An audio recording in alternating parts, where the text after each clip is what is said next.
Back then, PBS tried to make reading cool by basically yelling the alphabet at you through your TV. There was no streaming, no YouTube Kids, and no Disney Plus algorithm pushing videos into your eyes. It was just pure, unfiltered educational chaos that played right between ABC after-school specials about kids being tricked into vans with candy and cartoons teaching you that winners don't use drugs. Yeah, those were the days of the Electric Company. And somehow, we loved every psychedelic second of it, because nothing says great kids TV like visuals that look like a lava lamp exploded inside a computer. It began as PBS's bold plan to teach kids how to read without boring them to death, and somehow turned into one of the most star-filled children's shows in TV history. But behind the trippy animations that looked like someone fed a computer a bag of Skittles and a fistful of rainbow sprinkles, there was a lot you probably never knew. Today, we're counting down those 15 weird and totally wild facts about the Electric Company. So hit that like button, subscribe if you haven't already, and let's turn it on, because apparently that catchphrase worked better than "Let's Make Reading Fun" ever did. Now, let's start the countdown with number 1. Morgan Freeman absolutely hated Easy Reader. Now here's something that will crush your childhood faster than learning your favorite cartoon was really just a 22-minute toy ad. Morgan Freeman, the guy who made reading look smooth and effortless, was completely unhappy doing it. Man and his words I see, every word I see, I just gotta speak. According to Joan Gans Cooney, one of the show's creators, Freeman hated being on the Electric Company, calling it a very unhappy time in his life. He stayed on the show for 4 seasons, playing Easy Reader, Mel Mounds, and Vincent the Vegetable Vampire. Vincent the Vegetable Vampire. But none of that made him enjoy wearing an afro and teaching kids that cat rhymes with bat for the 10,000th time. Look, we understand. You're a classically trained actor just trying to pay the bills, and suddenly you're standing in a PBS studio explaining phonics to a camera while someone off-screen is making sure your hair looks perfectly 1970s. Flop. Flop. It wasn't exactly Shakespeare-level material. It was more like Hamlet mixed with Hooked on Phonics, but still, ouch. For Gen X kids who learned phonics from Freeman's sketches, this feels like finding out your cool uncle secretly thought family reunions were pure torture. Though to be fair, most family reunions really are torture, so maybe Freeman was just ahead of his time. But ironically, that very unhappy job helped keep him going until Hollywood finally realized who he was. You know, Morgan Freeman. Number 2. Rita Moreno's catchphrase became bigger than the show itself. Let's start with the obvious one. Rita Moreno shouting, "Hey, you guys," at full volume to start the Electric Company. Hey, you guys! Moving out in a new way. Like she was trying to personally wake up every kid who fell asleep during Mr. Rogers' Neighborhood. But here's the crazy part. That line wasn't in the script. Moreno just started yelling it during filming, and the producers were like, "Yeah, that works. Let's build the whole opening around Rita's sudden shouting." Because apparently, the best educational TV happens when you just let Broadway legends do whatever they feel like. Hey, you guys! The line became so popular that it turned into the show's unofficial slogan, showing up in seasons 2, 5, and 6 of the original run. Then it broke free from PBS and went fully mainstream. A PBS literacy show ended up creating one of the most quoted lines in 1980s movies. Not bad for educational TV that most networks would have shoved at 6 a.m. right between farm reports and weather updates. Number 3. Future 80s icon Irene Cara started here as a teenager. Before Irene Cara was singing Fame and making the whole world feel like they could dance their way out of the South Bronx, she was just a teenager on the Electric Company's Short Circus. It was the show's in-house singing group that made learning feel more like a concert and less like homework. Road, if it isn't, say rock. If it's there, you say globe. If it isn't, say glob. Cara was on the show during season 1, performing songs and sketches meant to teach reading skills to kids all over America. Then she left, and most viewers probably forgot about her because, let's be honest, when you're 6 and trying to figure out silent letters, you're not really keeping track of which backup singer might become the next disco star. Fast forward to 1980, and that same teenager was starring in Fame, and she definitely made sure we all remembered her name. Hi, I'm Irene Cara. I'd just like to thank everybody in Great Britain for making my record such a great success. By 1983, she was winning an Oscar for Flashdance. What a feeling! And she made leg warmers a real fashion statement. Because apparently, nothing says 80s movie montage like spandex, welding sparks, and pure determination. It's one of those facts that makes you think, wait, that was Irene Cara? Apparently, the road from PBS phonics to 80s superstardom was shorter than anyone realized.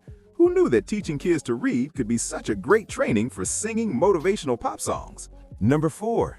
A future drug kingpin sang the theme song. Speaking of future stars hiding in plain sight, Giancarlo Esposito, better known as the terrifyingly calm Gus Fring from Breaking Bad, was part of the children's chorus that recorded the electric company's opening theme.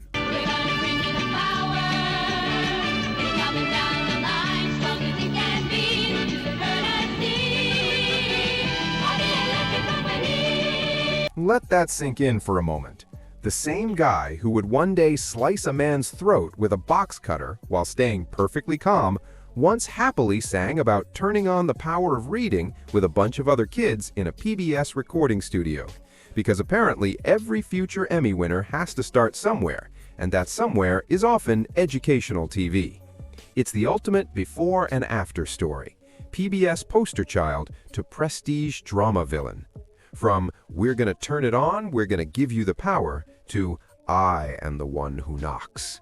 Same precise delivery, just a completely different situation. Number 5. The guy who wrote Poisoning Pigeons in the Park also wrote phonics songs. This one sounds like a joke someone made up after too many drinks at a TV writers' reunion, but it's actually completely true. Tom Lehrer, the sharp-tongued satirist famous for songs like The Vatican Rag and math songs about the periodic table, wrote educational songs for the Electric Company. Who can turn a can into a cane? Who can turn a pan into a pane? That's right. The man who spent his career making fun of politicians and singing about nuclear destruction with the excitement of a camp counselor was also writing phonics lessons for 6-year-olds. Because the same brain that can make atomic war sound catchy can also make silent letters unforgettable. A little glob becomes a globe instantly if you just add silent E. Lehrer wrote 10 songs for the series, including classics like Silent E, LY, and the Menu Song. These were catchy tunes that taught grammar rules while still having Lehrer's signature humor just turned down from his usual cynical worldview to a mildly sarcastic elementary school teacher style. Because apparently, making kids remember vowel rules needed the same skills as making adults feel uncomfortable about world politics. It's almost poetic, a man famous for sharp satire helping a whole generation learn to spell. Who says educational TV can't be a little edgy? Number 6. Yes, a PBS Kids show won a Grammy. Here's something that might make you respect your childhood TV more than that participation trophy collecting dust in your parents' garage. The Electric Company's original cast album won a Grammy Award for Best Children's Album in 1974. A show about teaching kids to read beat out everything else competing for music awards that year, which honestly was probably some tough competition. Words, words, words, words. Quiet, please. This was the time when Captain Kangaroo was still must-watch TV.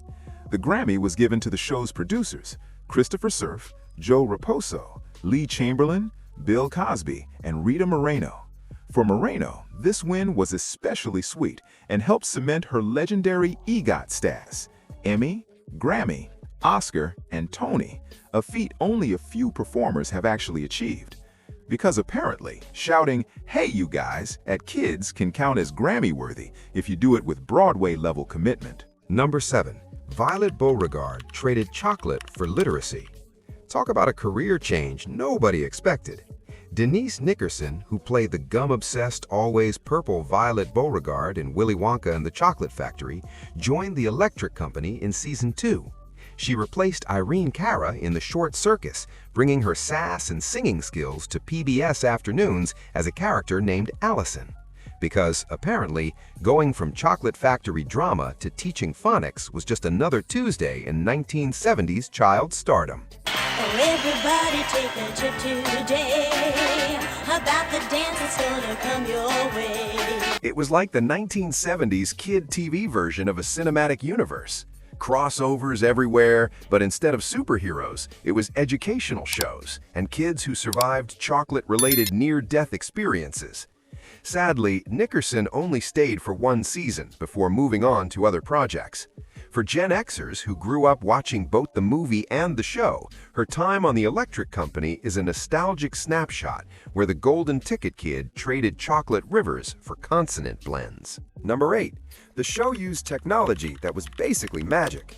Before CGI made everything look digital, and before Pixar convinced us that toys had feelings and cars could talk, the Electric Company was already blowing kids' minds with visuals that looked like they came from the future, or at least from whoever designed album covers for progressive rock bands.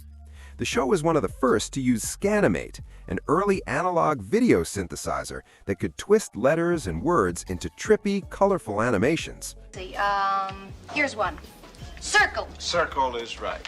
And then there's concert. Scanimate was cutting-edge technology that cost more than most people's houses.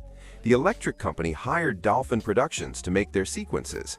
The result was that kids didn't just learn to read, they got a light show that looked like Pink Floyd decided to teach phonics. Sent the farmer to his partner, park the car, park the car. Carmen's waiting at the party in the bar, in the bar. Those bending, bouncing, morphing letters are permanently burned into every Gen X brain. They were decades ahead of their time, because apparently PBS realized that if you're going to teach kids about vowel sounds, you might as well make it look like the opening credits of a sci-fi movie. Number 9.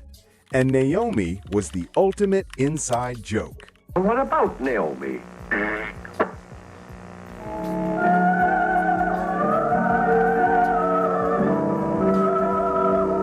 For years, decades even, the Electric Company fans were puzzled by one strange mystery that made no sense at all. What the heck was up with, and what about Naomi?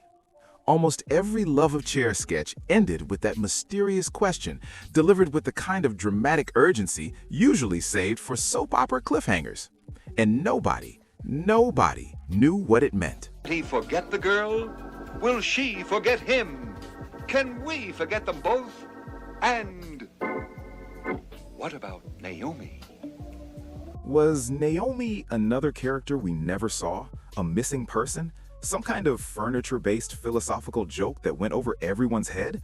We needed answers. Well, here's the explanation that took 30 years to uncover. Naomi was Naomi Foner, an associate producer on the show during its first 2 seasons. That throwaway line was an inside joke for the crew, hiding in plain sight every time the narrator left viewers hanging with the literary equivalent of Who Shot JR. But wait, it gets better. Foner went on to become an Oscar-nominated screenwriter for Running on Empty, and plot twist nobody saw coming, she's the mother of Jake and Maggie Gyllenhaal. Apparently, being an obscure PBS inside joke is excellent training for raising Hollywood royalty. So every time you wondered about Naomi, you were witnessing one of the most subtle crew shoutouts in TV history. Alright, let's be honest. PBS wasn't exactly planning this in auditions, but the Electric Company alumni might be one of the most impressive casts ever. There are multiple Emmy, Grammy, Oscar, and Tony winners here, and we're only halfway through the list. Meanwhile, who's your favorite alumni so far? Is it Rita Moreno screaming into TV history, or Morgan Freeman making reading look cool even though he hated it? How about Irene Cara before her 80s movie anthem Glory? Or maybe you love Giancarlo Esposito back when he sang about literacy instead of terrifying people on Prestige TV? Drop your pick in the comments below.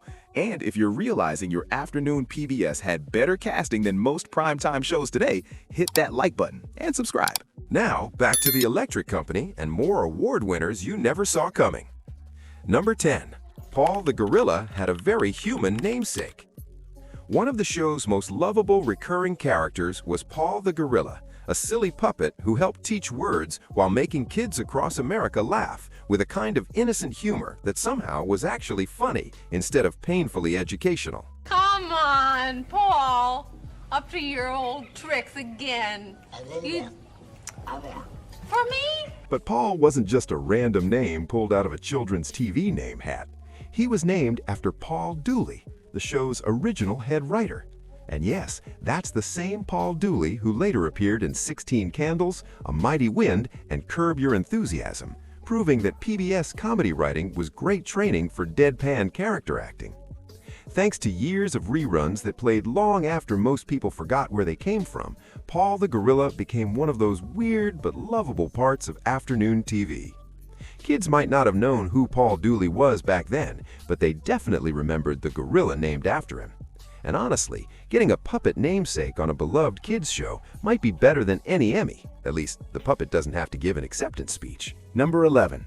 780 episodes, then killed by cold, hard cash. If you ever wondered why the electric company just seemed to disappear from PBS one day, like it got sucked into the same void that claimed your favorite Saturday morning cartoons, the answer is simple and depressingly adult: money. From 1971 to 1977, the show produced a staggering 780 episodes across 6 seasons. That's more content than most shows make in a decade, more educational TV than any reasonable kid could handle, and probably more Rita Moreno enthusiasm than the human ear was meant to take. Starlight, star bright, first star I see tonight. But by the late 70s, the Children's Television Workshop faced a tough choice that every creative organization eventually faces: keep funding the electric company or focus on Sesame Street, which was already becoming a merchandising empire, making money faster than the US Mint. Here's the thing. The electric company never had breakout characters that could be turned into lunchboxes or action figures. There was no Elmo, no Big Bird, no Cookie Monster demanding their own line of kitchen accessories. Just educational content that worked perfectly but couldn't pay for itself, because apparently you can't sell grammar lessons or plush vowels to eager parents. Meanwhile, Sesame Street was making tons of money with Muppets, books, toys, and records, turning childhood education into a full-blown lifestyle brand. 1, 2, 3, 4 monsters walking across the floor. I love counting to the number 4. The business case was clear, even if it was disappointing for fans who just wanted more electric company magic. So in 1977, production stopped. Reruns continued to air until 1985. Then, poof, it was gone, like platform shoes and leisure suits. Sometimes even the best shows get canceled by spreadsheets, and there's nothing anyone can do except remember what made them great. Number 12, it was basically acting boot camp for future stars. Looking back, the electric company's cast reads like a Hollywood yearbook full of future legends who just happened to be working in educational TV before anyone realized they were destined for greatness. You had Morgan Freeman perfecting his cool guy persona as Easy Reader, developing that smooth style that would later make him America's favorite narrator. Rita Moreno brought Broadway-level energy to every sketch, like she was auditioning for a Tony Award instead of teaching kids about consonants. Bill Cosby anchored the first 2 seasons with the kind of family-friendly charm that made him America's favorite TV dad, back when that was still a compliment people could say out loud. Now, I'm telling you, you are going to try as hard as you can. And you're going to do it because I said so. I am your father. I brought you in this world, and I'll take you out. Lee Chamberlain brought serious theater chops to PBS afternoons, while June Angela was one of the few Short Circus members to last all 6 seasons, making her basically the show's secret MVP. She was the educational TV version of a utility player who could sing, act, and teach phonics without breaking a sweat. This wasn't some cheap educational filler thrown together with whoever was available and willing to work for PBS money. It was a professionally produced show with real talent, elaborate sets, and Broadway-quality performances that just happened to be teaching kids how to read instead of selling them overpriced theater tickets. Hey, better read that message. It's very important. Watching old clips today feels like finding a time capsule full of stars who just hadn't become famous yet. Apparently, the secret to Hollywood success is surviving a few seasons of educational TV without losing your sanity or your sense of humor. Number 13. PBS bet big money on making reading cool. Here's something that shows just how ambitious the electric company really was, and how much PBS was willing to risk to make education must-watch TV. This was one of the most expensive productions in PBS history at the time.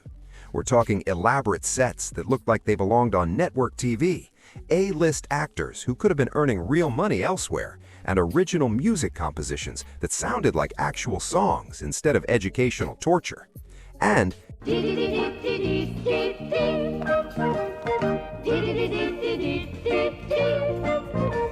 cutting-edge animation technology that costs more than most people's houses, all to make sure kids didn't switch the channel during phonics lessons.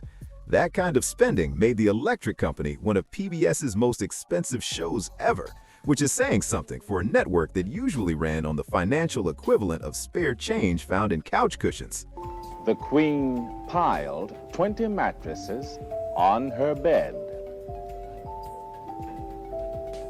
But the investment paid off in ways that are still clear decades later. The high production value is why it still looks good today, even when everything else from that era seems like it was filmed through a dirty lens. Number 14. The final episode was A Quiet Goodbye. When the Electric Company ended in 1977, it didn't go out with flashy fanfare. Instead, it gave fans something rarer and somehow more meaningful. A quiet, heartfelt farewell that felt like the end of an era rather than just another canceled show. The final sketch featured Judy Graubart, Skip Hinton, and Morgan Freeman, 3 original cast members who had been there since day one, back when PBS was still figuring out how to make educational TV that didn't put kids to sleep. For example, I love to sneeze. Pardon me, please. It was a full circle moment that brought the show back to its roots, even as everything around it was changing. Some key faces were missing by then, though. Rita Moreno didn't join the final number, probably off somewhere winning another award. Bill Cosby and Lee Chamberlain had left after season 2. The Short Circus was a completely new lineup, with June Angela as the only original member left, like the last survivor of some kind of educational TV apocalypse. But instead of focusing on who wasn't there, the finale celebrated what had always made the show special: genuine connection, an educational purpose, and the kind of warm professionalism that made learning feel like spending time with friends. Because apparently, the best goodbyes are the ones that don't try too hard to be dramatic. Number 15. Judy Graubart was both the beginning and the end. Here's the perfect way to close our countdown. A fact so poetic it sounds made up, but isn't. Judy Graubart was the first performer audiences ever saw on the Electric Company, and one of the last. She appeared in the very first sketch of the very first episode back in 1971, when Nixon was president, bell-bottoms were in style, and PBS was still a bold experiment in educational television. Funny words. Dib-dab-dub. I mean, who talks that way? Dib-dab-dub. That's dumb. And she was one of the last cast members to appear alongside Skip Hinton and Morgan Freeman when the series ended in 1977. By then, Carter was president, disco was still dominating the airwaves, and PBS had shown that learning could actually be fun. Hark, hark! I hear a harp! Graubart might not be the most famous name from the Electric Company's cast, but her role, spanning from the series premiere to the finale, makes her one of its most important figures. She was there for every moment that mattered, from the first experiments at making literacy fun to the final goodbye. It's the kind of beautiful coincidence that makes you believe the universe occasionally gets things exactly right, especially when it comes to children's TV that actually cared about kids. And there you have it, 15 weird facts about the Electric Company. This wasn't just another kids show trying to sneak vegetables into your entertainment diet while you weren't looking. It was bold, expansive, and star-studded in ways that make today's celebrity cameos look like amateur hour. So which fact surprised you the most? Was it Freeman secretly hating Easy Reader even though he made it look effortlessly cool? Or Tom Lehrer going from satirizing nuclear war to teaching silent E? Drop your thoughts in the comments below. We love hearing which piece of American TV history stuck with you the most. And if this trip back to the days when educational TV actually taught kids made you smile, hit that like button, subscribe, and ring the bell. We've got nostalgic deep dives dropping every week because apparently we've made a career out of showing why your childhood was weirder than you remember.